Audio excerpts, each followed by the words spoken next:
My name is Danielea Castell, and I'm the host of the Listening Field. It's a ceremonial space where humans and nature elders can connect and communicate on matters of mutual interest and concern.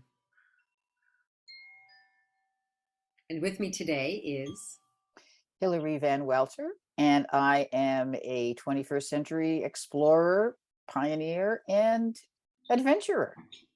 So, of course, I'm here with Danielea. Hilary and I are here today because we are offering the next session in the messages from the listening field that were received during World Unity Week in June of 2022. This month, our focus is fire.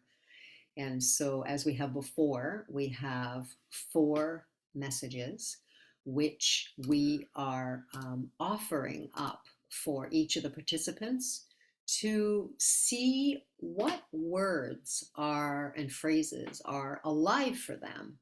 And then we unpack them to discover what's our personal call to action. And we did this with Earth in July. We did it with water in August. And we've had some really important surprises along the way for us personally and for the group as well.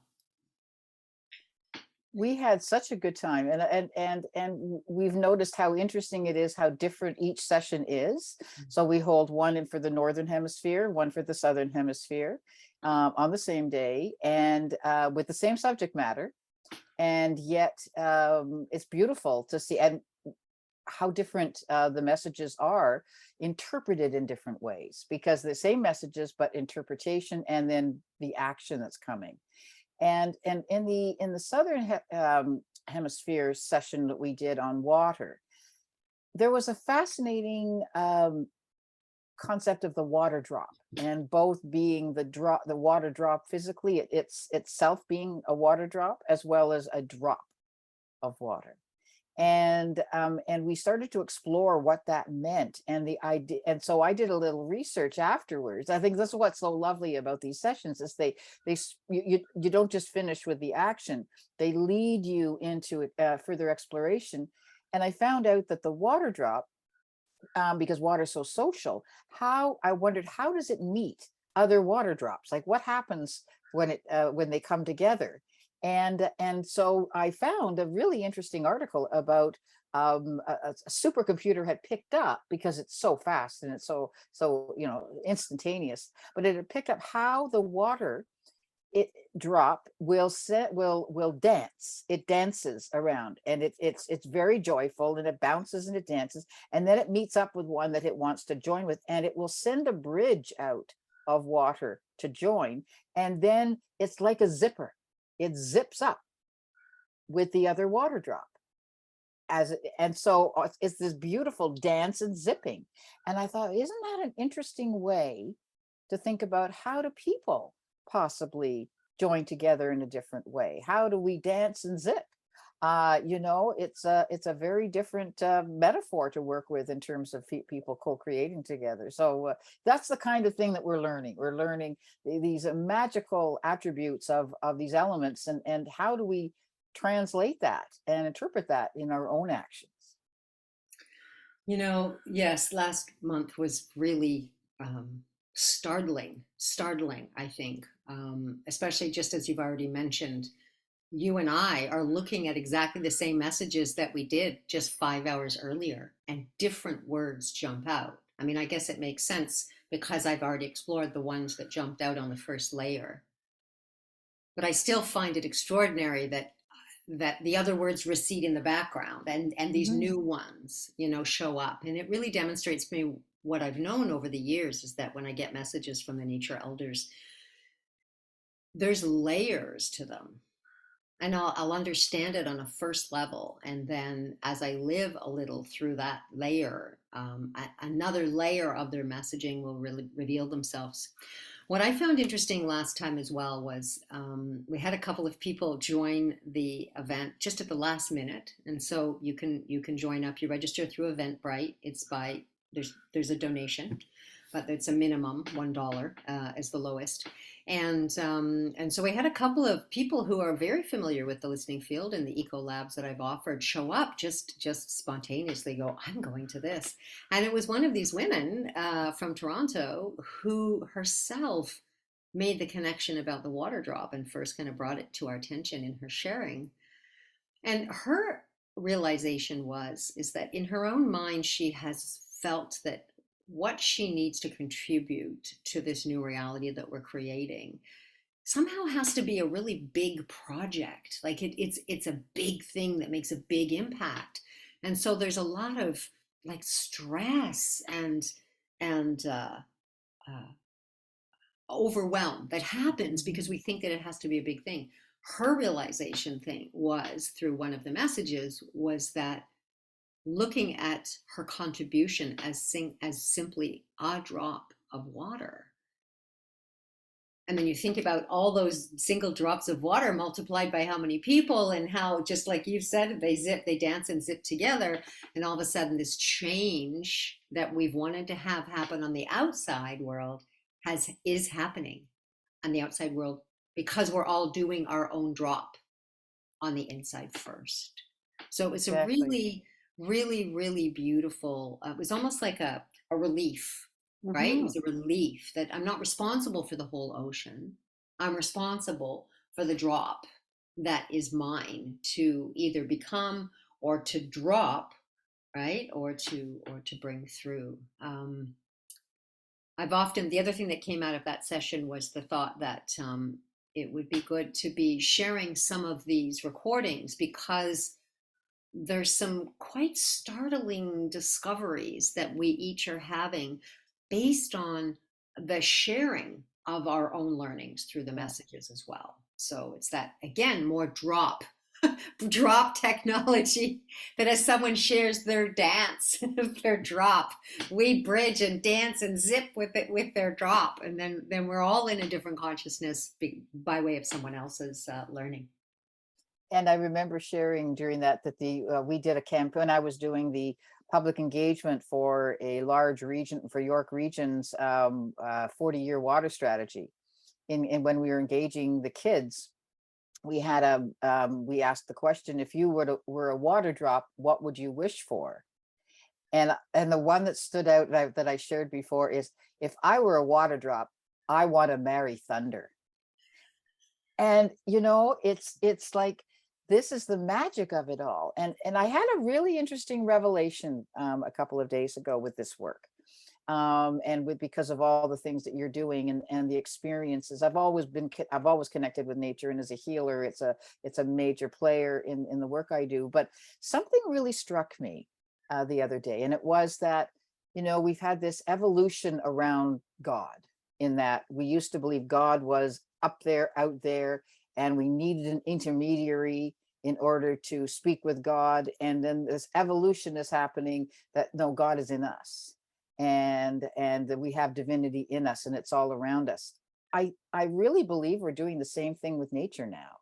Is that nature was on the outside, it was out here, we were separate from it, and then we need an intermediary like shamans and shamans and others to be an indigenous, to be the intermediaries for us, because they have special techniques to do it. And yet we're now learning, just as we did with God, that nature is in us, and that we have the abilities, and we have the know-how and the skills to connect directly with nature, and to receive guidance, and to co-create. Just as we do with divinity, we co-create. We co-create with nature. So it seemed to a really interesting parallel because of this work. Yes. You know what I'm also really liking about these monthly sessions is this opportunity to really ask myself what is alive in the message. And as you might be able to see, I have one of the messages behind me as my Zoom drop, and it happens to be the one that I brought through, and it's the one that says, Rather than focusing on the irritant, let the spark of irritation illuminate the pathway of true connection. I decided to put that one as my Zoom backdrop because one of the things that I've been addressing in the past couple of weeks and what's really alive for me was that, another layer of my prejudice against human beings for the treatment of Mother Earth, and then, of course, a prejudice against my own humanity. Has arisen. I've become aware that there is a way that although my contribution to the world is the listening field, it is my ability to bridge and to bridge with the nature elders and Mother Earth. It's not meant to be an avoidance of my human brothers and sisters. And so I discovered that I was still doing that to a certain degree. And of course, how I get shown that is that my telepathy with my nature brothers and sisters gets turned down. So when I can't hear them and they're not, pulling me into their world because of that, I get to be in our world, the Right. human world, and then I get to notice my reactions and what's going on in the inside. And so I'm really happy to say that I really understand that in order for me to step into my next level of service, I really need to lay that down, that this Mhm. prejudice that I had, and it's been a hatred of humanity, I get to consciously choose to just lay it down. And I'm right. I haven't done the ceremony yet, but I'm at peace with that is my new choice. And so this particular message that I received in June, where normally something would irritate me and I would go, oh, there those humans doing that thing again. Right. And then in that moment, because I was in heart bond with fire, the consciousness of fire, I saw that same situation, but I saw the irritation that I feel, the fire actually light up this pathway like a golden path to this other person. And I saw our common humanity. And so I really look forward to unpacking these messages next week, next Tuesday, because I'm a Leo. I'm pretty passionate and pretty sparky, and so fire has lots to say to me, and will, I'm sure, through these messages. And I think a couple of things just on what you were talking about. When you think about how, man first create, the idea was man first created fire. Well, how did man do that? It was with friction, right? It was the rubbing together and creating friction that created the spark that then created the fire. And so sometimes we have a belief around friction, but maybe we have to reimagine what friction really means. And I think that's a possibility. And I also think the sun plays a really, one of the messages is around the sun. And when we're doing the listening field today, and grandmother sun was very clear to me when she came in today, and she was around the fact that she is an equal, she gives everybody and everything on this planet equal exposure. Her rays do not trick and choose who they go to. It's our ability to absorb her rays that is the question. And so what's also interesting is that the solar plexus, which is the fire center in our energy body, is where our identity rests, our personal power, our personal identity. So fire has a lot to be able to help us with, both in terms of creation power, in co-creation, in that sense of how do we want to reframe friction and conflict. And maybe we've seen it all wrong in terms of what friction really is. And is it the rubbing together of two different elements so they can spark each other rather than deconstruct each other and hurt each other? So again, I think this is why I'm so excited for these messages, because there's lots of things that we can start to look at. What is our own personal meaning behind some of these phrases? That's beautiful, Hilary. I'm even more excited than I was, and it's also because we often associate fire with purification, right? Like Hmm. this is what I'm starting to notice is watch where we have habitual and we make default meaning. Because you know Right. what? Almost nothing is the same that it was. And if No, we keep operating on those same understanding from inside, nothing will change in us or outside. no. So being alert. And so, what you've already talked about, it's like, you're right. What is that friction? And then again, I see that like the spark of irritation. Hmm. What does the spark illuminate outside of the two things that knew each other as knew themselves, knew themselves? What outside of them does that light from the spark illuminate? and right. what you see, Yeah, because the two have come together, that you wouldn't have seen if they didn't have that person exactly. to make that light. So Exactly. that's super exciting, and better than, oh, purification, oh, purification, oh, purification. Yeah. What if the purification is actually just that, right? That the light illuminates something that's on the fringes that hasn't been seen before, as Hmm. opposed to taking something away and Right. burning away the dross. So Right. Right. beautiful. So we welcome you warmly. There's two sessions. The first one is 8 to 10 a.m. That's Pacific time. 11 to 1 p.m. Eastern time, Toronto time, or New York time. And it works out to 5 to 7 p.m. Central European time. So if you're on the continent, Holland or otherwise. So that's the first session. And then the second session, which we call the Southern Hemisphere, it happens from 3 to 5 p.m. Pacific, 6 to 8 p.m. Eastern, and then it works out to 8 to 10 a.m. in Sydney the next day, the Wednesday morning. So if you're watching this and you're in Australia or New Zealand or Fiji, you're very welcome. This is a beautiful morning experience, and it's experiential. There's some self-directed work, and then we come back and we share. And there's some creative. We've got jam boards and things, because we really get into an embodied exploration of what is the call to action and what does that look like, and how can we support each other to actually step into that action. And as you know, as we've learned, some of these actions are about hospicing the dying or decaying or leaving of certain parts of ourselves and our society and our systems, because there's time for them to retire and to go, but they may need hospicing in order to leave. Some of these actions might be to help transition from the world that we know to the world that is emerging. And some of these actions might be about helping to birth the new. So again, it's in no, and many actions in between all of that, but you're hospicing the old, transitioning, and then new, and everything in between is as we're finding, the actions are helping to do all of that. And we need action in all of those domains in order to make the transition. We can't just jump into the new, because then we'd be still with our old headset.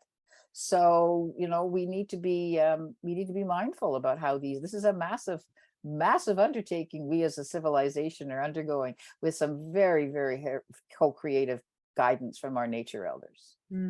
Beautiful, thank you. And yeah, great gratitude to the nature elders, to Fire, especially, and the others who responded to bringing these messages. And yeah, just a gratitude to Shelley Ostroff and Jan Golding, who together are holding space with this new model called eco-governance. And the question that we asked with the elders, how do we restore right relationship with you, comes from this eco-governance model. So again, working together to find out how do we organize ourselves in such a way that we create a world that is thriving for all of life. So Absolutely. I'll put the links below, and we look forward to seeing you in next Tuesday on the September 13th. Yes, well, we're going to fire it up.